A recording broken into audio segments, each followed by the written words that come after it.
টানা দ্বিতীয় দিন কর্মবিরতি পালন করেছেন চট্টগ্রামের ইন্টার্ন চিকিৎসকরা। কাজে যোগ না দিয়ে তারা ক্যাম্পাসে বিক্ষোভ করেন। দাবি না মানলে শাটডাউনের মতো কঠোর কর্মসূচির হুঁশিয়ারিও দিয়েছেন আন্দোলনরত ইন্টার্ন চিকিৎসকরা। সিলন টি রপ্তানিতে শীর্ষে। আগের দিনের মতো সোমবার দ্বিতীয় দিনেও কাজে যোগ দেননি ইন্টার্ন চিকিৎসকরা। দাবি আদায়ে আজও কর্মবিরতি পালন করেন তারা। চট্টগ্রাম মেডিকেল কলেজ ক্যাম্পাসের সামনে জড়ো হয়ে স্লোগান দেন। কোনো ওয়ার্ড, জরুরি বিভাগ, এমনকি বহির্বিভাগেও কাজ করেননি ইন্টার্ন চিকিৎসকরা। তাদের সাথে একাত্মতা প্রকাশ করেছেন ট্রেনি চিকিৎসক ও মেডিকেল কলেজের শিক্ষার্থীরা।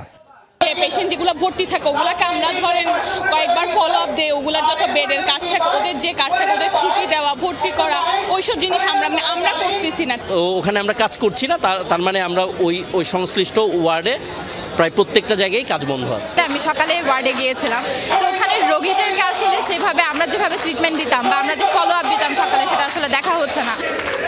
প্রথম দফা দাবি অনুযায়ী জারিকৃত নোটিশ প্রত্যাহার করলেও এখনও সিদ্ধান্ত হয়নি বিসিএসে বয়সসীমা বৃদ্ধি, বেতন বৃদ্ধি ও স্বাস্থ্যকর্মী সুরক্ষা আইন বাস্তবায়ন নিয়ে। দাবি না মানলে শাটডাউনের মতো কঠোর কর্মসূচির হুঁশিয়ারি দিয়েছে ইন্টার্ন ডক্টর অ্যাসোসিয়েশন। কর্মবিরতি আরও এক্সটেন্ড করা যায় কিনা, যেমন ধরেন মানে আউটডোর বা হচ্ছে ইমার্জেন্সি সার্ভিসেস সেগুলো ইনক্লুড করা যায় কিনা, এটা হয়তো আমরা তখন ভেবে দেখব। না মানলে আমরা এর পরবর্তীতে পরিপূর্ণ একাডেমিক শাটডাউন এবং আউটডোর এবং ইমার্জেন্সিতে আলাদা কথা চিন্তা করতে লাগবে। ইন্টার্ন চিকিৎসকরা কাজে যোগ না দিলেও হাসপাতালে চিকিৎসা সেবায় তেমন প্রভাব পড়েনি।